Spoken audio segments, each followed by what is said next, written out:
Assalomu alaykum to'rdoshlar, yaxshimisizlar? Uyg'ur erkiy qirg'inchilik uchrayotidi. Erkiy qirg'inchilik uchragan millat zimin deb chiqadi.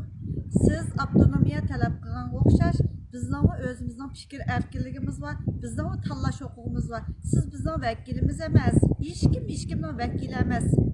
Allah bizni ayrim oilalarda, ayrim uylar yaratgan, ayrim onalar tuqqan bizni. Shuning uchun hammamizning o'zimizning fikr bayon qilish, o'zimizning haq huquqini qo'g'dash, Alloh bergan huquqni qo'g'dash nimamiz bor, huquqimiz bor bizningki. Siz an demang, man demang desangiz demaydigan ish yo'q. Talay ovozlarni angladim, kulgim shunda ketdi.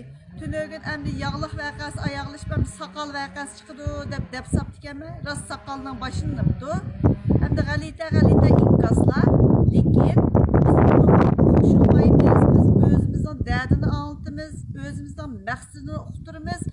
Bir günlərdə müstəqil bolup qalsaq, qanday mı qılarsınız? Qaysı yüzünüz bilen, nərinizni qaysı qulunuz bilen tutuşun biləməy qalamsınız? Bu mu Xudanın ilkidiki iş?